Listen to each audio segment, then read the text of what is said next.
Hi hello ನಮಸ್ಕಾರ welcome back to my channel. ಇವತ್ತಿನ recipe Mangaluru buns. ಈ ಮಂಗಳೂರು ಬನ್ಸ್ನ ಹೇಗೆ ಮಾಡೋದು ಅಂತ ನೋಡೋಣ ಬನ್ನಿ. ನಾನು ಹಿಂದಿನ ದಿನ ರಾತ್ರಿನೇ ಒಂದು ಹಣ್ಣಾಗಿರುವಂಥ ಬಾಳೆಹಣ್ಣನ್ನು ಸ್ಮ್ಯಾಶ್ ಮಾಡಿ ಇಟ್ಕೊಂಡಿದ್ದೀನಿ. ಅದಕ್ಕೆ 1 ಟೇಬಲ್ ಸ್ಪೂನ್ ಆಗೋಷ್ಟು ಜೀರಿಗೆ ಕಾಳು, ಹಾಗೆ 3 ಟೇಬಲ್ ಸ್ಪೂನ್ ಆಗುವಷ್ಟು ಸಕ್ಕರೆ, 2 ಟೇಬಲ್ ಸ್ಪೂನ್ ಆಗುವಷ್ಟು ಮೊಸರು ಹಾಕ್ಕೊಂಡಿದ್ದೀನಿ. ನಂತರ 1 ಚಿಟಿಕೆ ಆಗುವಷ್ಟು ಅಡುಗೆ ಸೋಡಾ, 1 ಚಿಟಿಕೆ ಆಗುವಷ್ಟು ಉಪ್ಪು, 1 ಟೇಬಲ್ ಸ್ಪೂನ್ ಆಗುವಷ್ಟು ತುಪ್ಪ, ಹಾಗೆ 1 ಕಪ್ ಆಗುವಷ್ಟು ಮೈದಾನ ನಾನಿಲ್ಲಿ ಆ್ಯಡ್ ಮಾಡ್ಕೊಂಡಿದ್ದೀನಿ.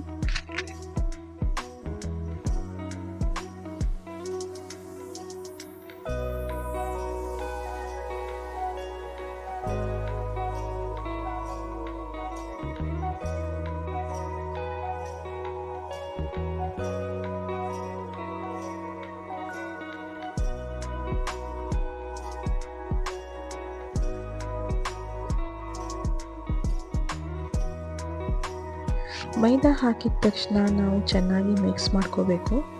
ಮಿಕ್ಸ್ ಅಂದರೆ ನಾವು ಯಾವುದೇ ರೀತಿಯಲ್ಲಿ ನೀರನ್ನು ಬಳಸಬಾರ್ದು. ಅದೇನು ಪೇಸ್ಟ್ ಫಾರ್ಮ್ ಆಗಿರುತ್ತಲ್ಲ ಅಷ್ಟರಲ್ಲೇ ನಾವು ಮೈದಾನ ಹಾಕಿ ಕಲಿಸ್ಕೋಬೇಕಾಗತ್ತೆ. ಇನ್ ಕೇಸ್ ಏನಾದರೂ ಮೈದಾ ಹಿಟ್ಟು ಮೆತ್ತಗೆ ಬಂದರೆ ಅದಕ್ಕೆ ಇನ್ನೂ ಸ್ವಲ್ಪ ನಾವು ಒಣ ಹಿಟ್ಟನ್ನು ಮಿಕ್ಸ್ ಮಾಡಿ ಈ ರೀತಿ ಡೋನ ರೆಡಿ ಮಾಡಬೇಕಾಗುತ್ತೆ ಸಾಫ್ಟಾಗಿ.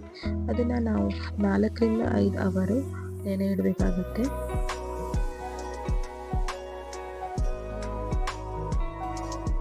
4 to 5 ಅವರ್ಸ್ ಆದಮೇಲೆ ನಾನಿಲ್ಲಿ ಒಂದು ಕಡಾಯಿಯಲ್ಲಿ ಎಣ್ಣೆನ ಹಾಕಿ ಎಣ್ಣೆ ಕಾಯಕ್ಕೆ ಇಡ್ತಾ ಇದ್ದೀನಿ. ಹಾಗೆ ಹಿಟ್ಟನ್ನು ನೋಡಿದೆ, ಅದು ತುಂಬ ಸಾಫ್ಟಾಗಿ ಬಂದಿತ್ತು. ಸಣ್ಣ ಸಣ್ಣದಾಗಿ ಉಂಡೆಗಳನ್ನು ಮಾಡಿ ಪೂರಿ ಹೇಗೆ ಲಟ್ಟಿಸ್ತೀವೋ ಅದೇ ಥರ ಲಟ್ಟಿಸ್ಬೇಕು. ಪೂರಿ ಸ್ವಲ್ಪ ತೆಳ್ಳಗೆ ಲಟ್ಟಿಸ್ತೀವಿ ನಾವು, ಬಟ್ ಇದನ್ನು ಸ್ವಲ್ಪ ದಪ್ಪವಾಗಿ ಲಟ್ಟಿಸಿ ಎಣ್ಣೆಲಿ ಕರಿಬೇಕಾಗುತ್ತೆ. ತುಂಬ ಚೆನ್ನಾಗಿ ಕಲರ್ ಬರುತ್ತೆ. ನಾವು ಸಕ್ಕರೆ ಹಾಕಿರೋದ್ರಿಂದ ಅಥವಾ ಬನಾನಾ ಹಾಕಿರೋದ್ರಿಂದ ತುಂಬ ಚೆನ್ನಾಗಿ ಕಲರ್ ಬಂದಿದೆ, ನೋಡ್ಬೋದು ನೀವು ಇಲ್ಲಿ. ಅದೇ ಥರ ನಾನಿಲ್ಲಿ ಒಂದು 3-4 ಬನ್ಸನ್ನು ಮಾಡಿ ತೋರಿಸ್ತಾ ಇದ್ದೀನಿ ನೋಡಿ.